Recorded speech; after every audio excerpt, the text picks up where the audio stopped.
A man suddenly wakes up inside a spacecraft as an automated voice begins testing his basic knowledge by asking a simple math question. The disoriented man fails to answer both times, and the system reports signs of memory loss along with difficulty speaking and moving. His weak physical condition also triggers a safety alert, but he ignores it and climbs down from a medical bed, calling out for others on board. No one responds, and the entire ship feels silent and empty. Cognition assessment. What is 2 plus 2? Confused, he begins moving through the unfamiliar environment, searching for answers. Through a viewing window, he sees a vast field of stars stretching into the distance. As he continues exploring, he notices a highly advanced microscope and somehow recognizes it, which makes him question what he truly remembers. He demands to know who is in command, but the computer informs him that Captain Yali Ji is dead, and according to records, only Dr. Ryland Grace is still alive. This realization makes it clear that he is the only survivor. Why do I know that? Am I smart? Ryland immediately tries to contact Earth, but the system explains that any message would take nearly 12 years to arrive, leaving him shocked. He checks a star map and realizes that the star ahead is not the sun, confirming he is far from home. In panic, he searches the ship for fuel or anything that might help. In a memory, a probe is shown traveling through a strange phenomenon known as the Petrova line, where scientists expect to find something unusual using a powerful microscope. When Ryland observes the results, he reacts with clear surprise. Back on Earth, he is seen teaching children about sound waves, demonstrating how vibrations work. A student asks about mysterious particles affecting the sun, but Ryland avoids a direct answer and shifts the discussion back to a simple activity. When the Petrova line is mentioned again, he responds casually and avoids going into detail. What is the Petrova line?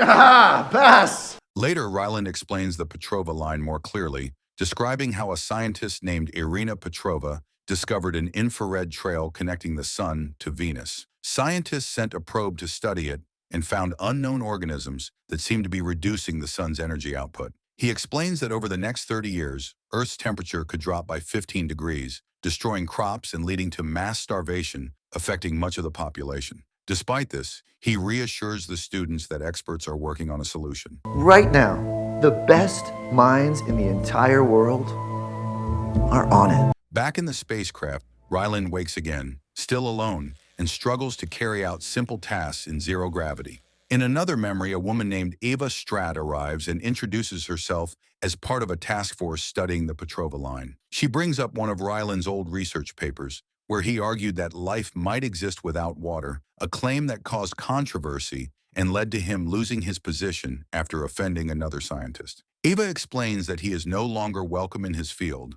but offers him a chance to prove his ideas. Do you still believe water is unnecessary for life to evolve? Ryland discusses the possibility that life on other planets could exist under different conditions. Eva then reveals that samples from the Petrova line were able to survive on the surface of the sun, which shocks him because it contradicts everything known about water-based life. He is taken into a controlled laboratory filled with argon gas, where he questions whether his role is expendable. Am I expendable? Is that why you want me? That's not the only reason. The team gives an uncertain response, suggesting they would prefer to keep him alive. As he studies the samples, he notices they are moving. He exposes them to different parts of the light spectrum, but none of the light passes through them, and even microwaves and gamma radiation fail to affect or penetrate the organisms. I can't see into these buggers. Ryland studies the sample closely and realizes it is a single microscopic life form, marking the first confirmed encounter with alien biology. However, the organism quickly dies on the testing surface. This allows him to examine its structure, and he breaks down its composition step by step, only to find that it is entirely made of water. This discovery disappoints him because it disproves his earlier theory. Oxygen. Hydrogen. Stratt urges him to focus on other findings, so he explains that the organism produces infrared energy to move, using it to travel through space toward Venus. When he questions why Venus is the destination, Stratt stops him and explains that other scientists are already working on that. As his equipment is removed, Ryland protests to stay on the project, but Stratt asks if he truly wants to be part of the mission. He agrees without hesitation. She leaves him with 3 samples, telling him that his work is important. Yes? I'll take the dots. Get to work, Dr. Grace. Rylan dedicates himself fully to the research, spending long hours in a crowded lab while running tests and observing the glowing samples. He contacts a colleague named Carl to discuss why the organisms bypass Mercury and move toward Venus. Carl suggests that the carbon dioxide in Venus's atmosphere could be the reason. Rylan then asks about funding for equipment, and Carl offers access to his own resources. Atmosphere is mostly CO2. Maybe that's fresh air to them. You don't know what this little space dot's like. Together, they gather materials and build a simulation chamber designed to mimic the conditions on Venus, including carbon dioxide and the correct infrared environment. When they activate the setup, the organisms suddenly leave the testing surface. Rylan warns that opening the chamber would cause them to lose the samples. So Carl suggests placing the entire setup inside a larger enclosure. Rylan enters the dark chamber himself to retrieve the samples, carefully searching until he successfully collects all three again. If I open the door in the light, they're gonna escape, and then we'll lose them forever. At least now they're in the box. Soon after, Rylan discovers an additional sample has appeared, showing that the organisms have reproduced inside the artificial environment. Excited, he informs Carl that they have created new life forms. Before they can continue, authorities arrive and take Rylan away without explanation. He is given a substance that makes him unconscious, and he later wakes up aboard a large ship at sea. There, Strat asks if it is possible to produce these organisms on a much larger scale. Dr. Grace, how was your flight? Rylan explains that the process requires sunlight, carbon dioxide, and water. Strat then brings him into a room filled with scientists from different countries and announces his discovery. They begin asking detailed questions, and Rylan describes his simple experimental setup, while Strat confirms that her team has repeated the process, observing that the organisms double in number every 8 days and are drawn to Venus because of its carbon dioxide. How did you do it? How long does the process take? Does it reproduce by mitosis or? The discussion shifts to how long it would take to produce a massive amount of the organism. At this point, Strat grants Rylan access to classified information about a project meant to save humanity. She explains that the sun is not the only star being affected and that this issue is spreading across other systems, except for one star that appears untouched. The plan is to build a spacecraft powered by these organisms as a fuel source, which requires producing a huge amount despite the danger involved, since the stored energy could cause destruction if mishandled. The star was infected by its neighbor, except one. Tau setting? The mission will send a small crew into deep space with no expectation of returning, as they will only have enough fuel for a one-way journey. Their goal is to reach the unaffected star, gather information, and send it back to Earth. The journey will take years, and the crew will remain in suspended states for most of it, with only a few essential roles needed to complete the mission. There won't be enough fuel for a round trip, so they sent their findings back to Earth. Back on the ship, Rylan looks through images of Commander Yao, wishing he could remember him. The photos show Yao in dangerous situations, including one where he appears to have entered the Kremlin, which makes Rylan feel even more alone. He then spends time near the bodies of his crewmates, saying they were valued and deserved better, and he promises to carry on their mission. Must have known you, but I just don't remember. The ship eventually reaches orbit around Tau Ceti, and Rylan becomes anxious when the system refers to him as the pilot. The engines shut down as the vessel stabilizes in orbit. Using the onboard instruments, he observes the target star and notices a Petrova line, yet the star does not appear to be losing energy, which confuses him. At that moment, the system detects an unidentified object labeled Blip A. Rylan watches the readings carefully, trying to understand what is approaching. He attempts to move away by activating the drive system, but the ship behaves as if everything is normal. You have a Petrova line, but you're not dimming. As he struggles with control, the object continues to get closer. Soon after, a second object, Blip B, is detected much closer to the ship. With no defensive systems available, Rylan watches as it slowly approaches. He notes that this second object moves more slowly than the first and considers how it could be intercepted. The system suggests a spacewalk as a possible way to reach it. They think I'm dumb. Outside the ship, Rylan tries to handle the unfamiliar equipment while moving along the exterior. He struggles to stay steady and finally grabs the object. During inspection, he notices that the material is made of xenon, which should be a gas, leading him to think the systems are malfunctioning. This reminds him of earlier discussions with Strat's team about the need for proper lab conditions. Since time was limited, he had suggested creating artificial gravity by spinning the spacecraft. similar to a simple mechanical method. The ship was then set to rotate, producing gravity and allowing him to operate his lab. Even with this setup, the situation still feels wrong. As expected, behavior does not match what he is seeing. Xenon's a gas. I think this thing's broken. While continuing his work, Rylan carefully observes the structure and notices an unusual object moving outside it. He realizes that whatever it is must have traveled a great distance and connects this idea to his own situation of being far from Earth. Shortly after, the system identifies another signal labeled Blip D, showing a small, disc-like object drifting nearby in space. You're a long way from home.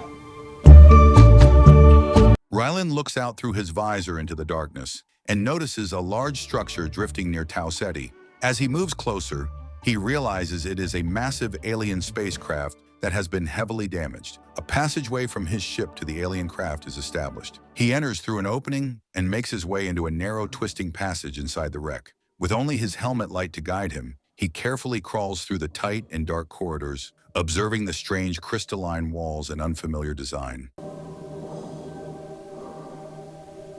As he moves deeper, he comes across small metallic figures and detailed carvings that appear to be decorative objects left behind. He studies them closely, trying to understand their purpose. Eventually, he finds a hatch marked with unusual symbols, including a label that seems to reference him. This confuses him, and he wonders if the marking is meant as a message directed at him. He considers the possibility that the aliens expect him to return to his own ship. Even though he has just arrived, he decides to leave for now. You want me to go back in my ship? Outside, the broken alien ship floats quietly, while another section of the craft drifts nearby. Rylan asks the onboard system what the aliens might be doing, but it only responds with a warning that the situation is unsafe. He acknowledges the warning and prepares to return. Carefully detaching his safety line, he moves back through the connecting passage and heads toward his own ship. What are they doing, Mary? Later, Rylan returns to the alien vessel, floating through its interior once again. He calls out into the empty space, commenting on the presence of artificial gravity inside the structure. While moving through the dim corridor, he notices a shape forming in the distance. As it becomes clearer, he sees an alien figure standing before him. I like what you've done with the gravity. The creature moves suddenly, startling him, and its rocky appearance becomes visible under his light. The two remain facing each other in silence. Rylan admits that he cannot clearly see its face, while the alien repeatedly taps on nearby surfaces, drawing his attention to something. Realizing this is a form of communication, Rylan follows the gesture and picks up an object the alien indicates. He responds with appreciation for what seems to be a gift. You're pointing. You're not tapping. The alien then signals for him to remove his helmet, which causes immediate concern because of the risk involved. Rylan explains that he requires oxygen to survive. As he examines the object more closely, he recognizes a pattern that represents the molecular structure of oxygen. Even with this realization, he hesitates to take off his helmet, knowing that a mistake could be fatal. Finally, Rylan decides to trust the alien and removes his helmet, and to his surprise, there is oxygen in the environment, and he can breathe freely. I still don't think I can do it, though. Sorry. After some time, Rylan notices data related to the Petrova line within the alien environment and realizes that both he and the alien are facing the same problem. He understands that the object offered to him is meant to help address that shared goal. We're here for the same reason. You have a Petrova line problem too. You need to solve it. Rylan decides to build communication with Rocky using mathematics as a shared language. He presents simple numbers to see if the alien can understand, but Rocky's environment is extremely hot and filled with ammonia, which makes communication difficult. Rylan tries to guide him to keep the display steady while he explains. He then introduces the idea of time using a clock, even though Rocky lives in complete darkness and relies on sound instead of sight. Look at this. Clock.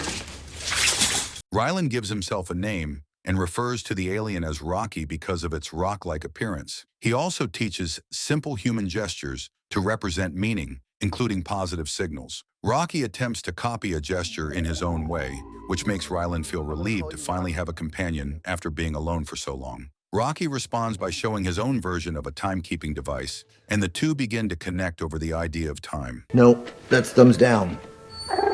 We do the thumbs up. This small success leads Rylan to start recording their communication attempts using a microphone, and they gradually begin building a shared vocabulary, starting with basic numbers. Rylan documents the progress, marking the first successful communication with an alien. Rocky also tries to pronounce Rylan's name in his own way, and over time they develop a shared language of few words. Enough to order at restaurants. We have about 250 words. Because their environments are incompatible, they remain separated by barriers while interacting. Rylan learns that Rocky is able to build advanced tools using a metallic form of xenon. It is revealed that Rocky's home star is also being affected by the same space organism threat, which both of them refer to as a star-consuming force destroying their systems. Rylan asks why Rocky came alone, and Rocky explains that his original mission included many crew members, but all of them died during the journey, leaving him the only survivor. Rylan shares that his own crew also suffered losses,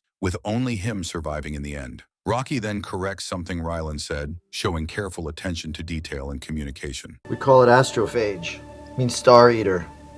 The two confirm their cooperation with a physical gesture, though Rocky misinterprets it at first. They continue studying data related to the Petrova line, and Rylan struggles with setting up a model system, admitting he once used simpler teaching tools back on Earth. Rocky questions why a school teacher is involved in such a mission, but Rylan admits he does not fully understand how he ended up there. Why is a school teacher in space? Question. He then decides to rest, but Rocky misunderstands human sleep for death and becomes concerned. Rocky insists on staying nearby during Rylan's rest because his own species becomes completely vulnerable while sleeping. As a result, they both remain close, each watching over the other while resting. I watched Grace sleep. No, that's fine. That's a little weird.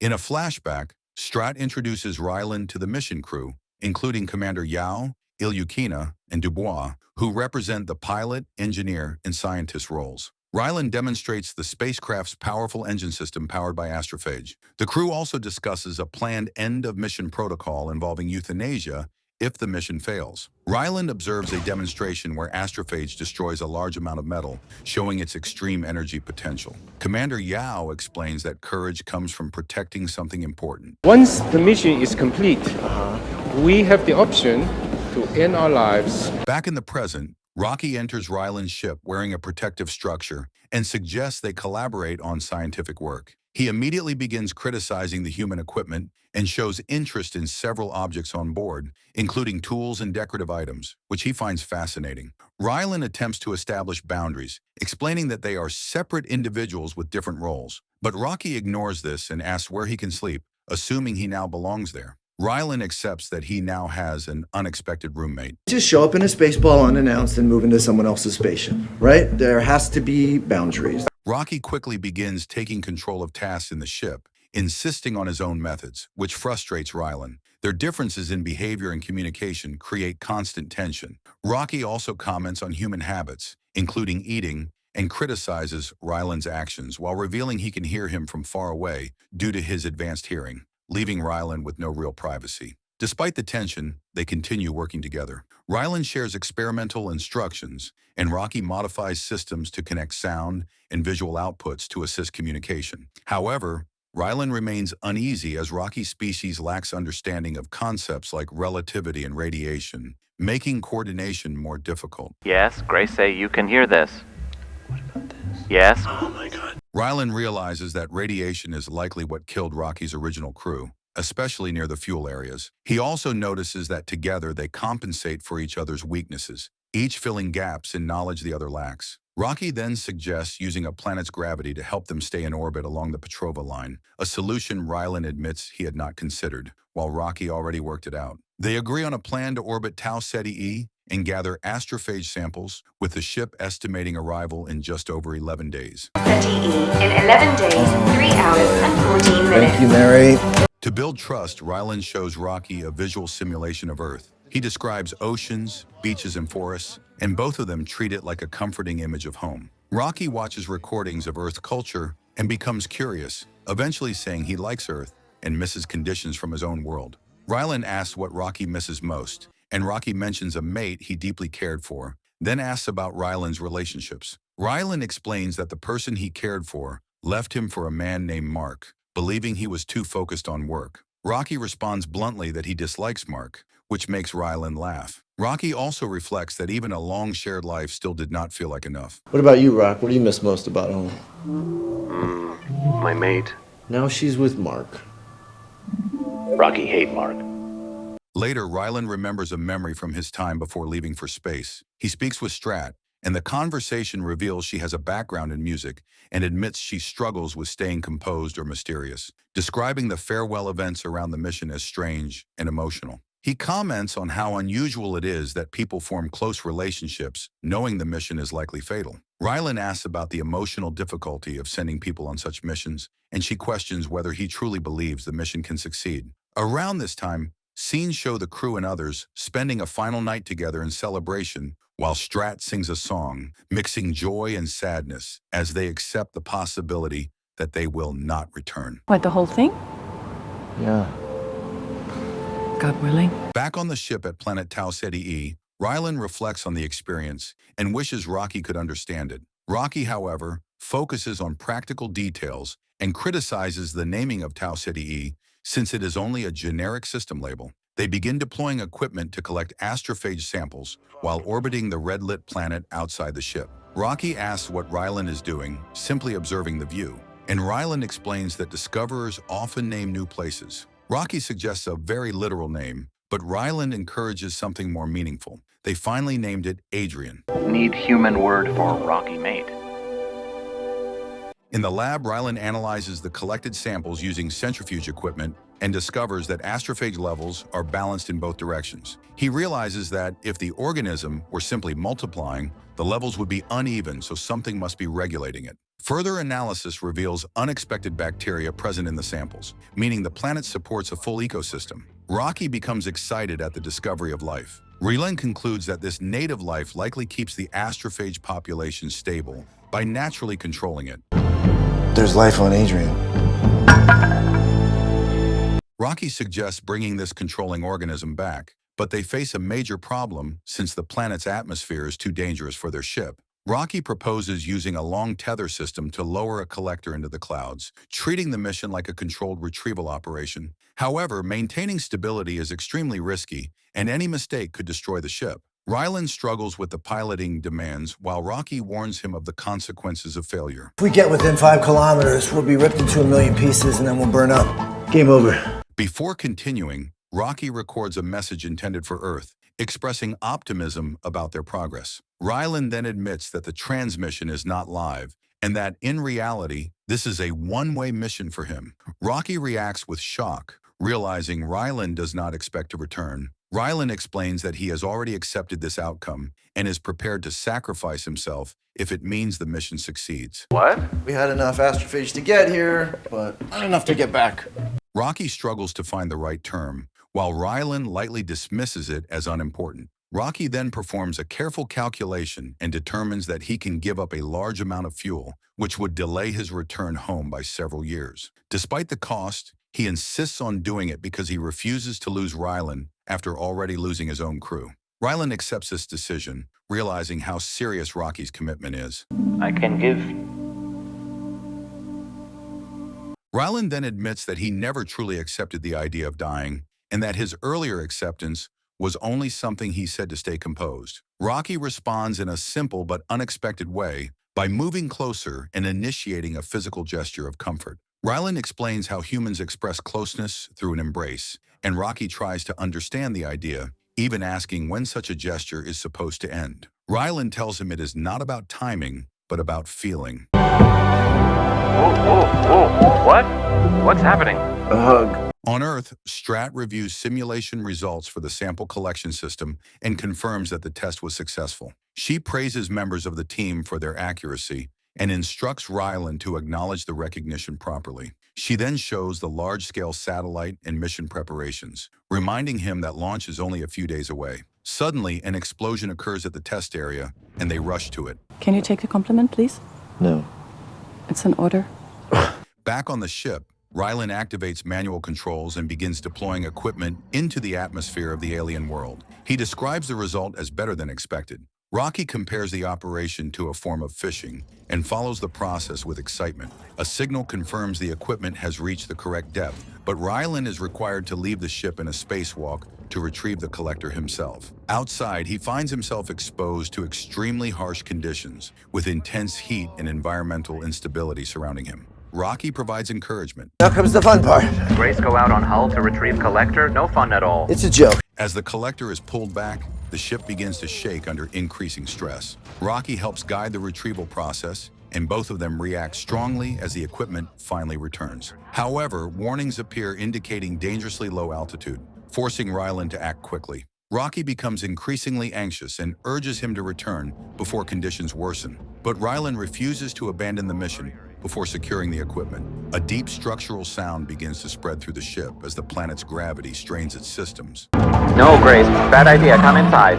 Be there in a minute. No. Rylan instructs Rocky to maintain control of the engines while he tries to stabilize their position. He orders a change in thrust. Soon after, the ship suffers damage as parts of the fuel system are torn open, causing fuel to drift toward the planet's gravity. To prevent total loss, Rylan ejects damaged fuel sections one by one while Rocky urges him to hurry. The ship spins uncontrollably as it moves through orbit in a broken state. Hull pressure. Warning. Warning. Hull bending in big room below bedroom. Inside the cockpit, Rylan struggles to maintain control amid flashing warnings and structural damage. The interior is filled with debris and emergency alerts as the ship continues to degrade. The vessel drifts dangerously close to the planet below, while systems fail and visibility is reduced. Rylan becomes overwhelmed and loses consciousness as the situation worsens. On Earth, Strat discovers that a major miscalculation led to far more astrophage being used than intended, resulting in the loss of an entire scientific team. Despite this, she insists the mission must continue on schedule with a replacement assigned. She confronts Rylan, who protests that he is not trained as an astronaut and cannot handle such extreme conditions. Strat dismisses his doubts, stating that people either rise to responsibility or fail it, regardless of preparation. She reminds him that he has been involved in every stage of the mission planning, while Rylan argues that he never agreed to the life or death consequences attached to it. I'm not an astronaut. I don't need an astronaut. I need an expert in astrophage who's mission ready. Strat reminds Rylan that he has no close family and directly pushes him to accept the mission that could cost him his life. He becomes visibly shaken and asks for more time to think before making any decision. Alone with his thoughts, he sits in silence, overwhelmed, and stares forward. Can I think about this? You have 3 hours. Back on the Hail Mary, the ship is heavily damaged, with debris scattered throughout the dark interior. Ryland is alone inside the wrecked environment, trying to maintain control while tending to Rocky, who is unconscious. He admits he has exhausted every possible solution and has even built a simple heat source to keep Rocky stable. He collects samples from the damaged area and examines the new organism under a microscope, observing small moving cells that resemble primitive life forms. Done everything I can think of. Rylan tests the organism under different conditions and discovers it cannot survive in nitrogen, which consistently kills it. Using Rocky's specialized equipment, he manages to engineer a version of the organism that can survive nitrogen exposure, creating a stable solution that could support both worlds. This means the process of large-scale production can finally move forward. Obviously, I had to figure out how to breed a new strain of nitrogen-resistant amoeba. Rylan urgently tries to wake Rocky, stressing that their agreement depends on both of them continuing together. Sometime later, Rocky regains consciousness and calls out to him. Rylan, still exhausted, asks for a brief moment to rest before fully responding. Rocky then asks if they truly succeeded in finding a solution, and Rylan confirms that they did. Rocky reacts with excitement and admiration. With the problem solved, Rylan says they can finally return home. Rocky asks how they should celebrate, and Rylan suggests they spend the moment together. Rocky appears in celebratory attire. Rylan then gives him 2 gifts, a laptop containing Earth's knowledge and a small model of the planet, so Rocky can remember their shared experience. Rocky notes that he has nothing to give in return, but Rylan insists that Rocky has already given him everything that matters. Rylan quietly expresses that it would be great to see Rocky's ship. Rocky agrees and they both explore his ship together. I didn't get you anything. You gave me everything. Earlier memories surface of Strat forcing Rylan into the mission. He initially resists, saying he belongs in a classroom, not in space. Strat explains that millions of lives are at risk and insists that if he truly cares, he must take part. When he continues to refuse, armed personnel enter the room and restrain him. Strat declares he will be remembered as a hero regardless of his feelings. Rylan protests as he is sedated. Back in the present, Rylan checks that nothing critical has been left behind, while Rocky confirms the ship's systems are functioning again. The two share a quiet, emotional pause, both aware their journey is nearing its end. Rylan struggles to find the right way to say goodbye. Trying to think if there's anything I forgot. Rocky reminds Rylan that no one will be there to watch him sleep, then calls him the bravest human he has ever met. He quickly corrects himself, saying it is only a joke since Rylan is the only human he knows. Rylan quietly says a final goodbye to his closest friend, but Rocky does not understand the concept, since his species never uses such a farewell. Instead, Rocky responds with a traditional Iridian parting gesture. You are bravest human I have ever met. The two exchange their final gestures, with Rocky holding on gently, while Rylan waves one last time through the passage. Rocky curls into a resting posture as a silent farewell, while Rylan watches alone from inside his ship. The vessels separate and move into the vast darkness of space as the system confirms the long journey back to Earth has begun. Journey to Earth will take 4 years, 2 months, and 11 days. Rylan drifts alone through the ship as the return trip starts. Suddenly, a contamination alarm sounds. He rushes to check the warning and finds a serious depressurization issue. He quickly discovers the cause is not a small leak, but a structural failure caused by the evolved organism, which has begun eating through the ship's xenonite hull. This means the damage is spreading through major sections of the vessel, putting Rocky in immediate danger and threatening complete system failure since his entire ship is made of xenonite. Rylan realizes that both survival paths cannot be preserved at once, forcing him into an impossible decision. Rocky's ship is built of xenonite. The Tommy-boat will already be in its fuel lines. He chooses to turn the ship back, prioritizing Rocky's survival. While doing so, he records mission data and findings for Earth, documenting everything they have learned. He also prepares a final message, reflecting on their work in progress. The ship continues drifting through deep space as Rylan searches for Rocky's ship. Eventually, he reaches it and finds Rocky alive. I can go home, or I can save Rocky. Rylan confirms to Rocky that he has arrived safely. The probes sent to Earth arrive with the successful findings. In the video, Rylan records himself with Rocky and their crucial discovery. Strat, now aged, receives the information and returns to work with renewed determination and joy. Let's begin. Sometime later, Rylan wakes up in an alien habitat and explores the planet with Rocky. He observes the environment, noting the atmospheric systems and structures designed to support life. He comments on the conditions, showing curiosity about how the habitat functions. Rocky informs him that the scientists on Adrian are ready to help him return to Earth. Rylan tells Rocky he needs some time to think, and Rocky responds with excitement, telling him he can stay as long as he needs. In the end, Rylan is shown teaching Rocky's species in a classroom, doing what he loves most. Who can tell me the speed of light?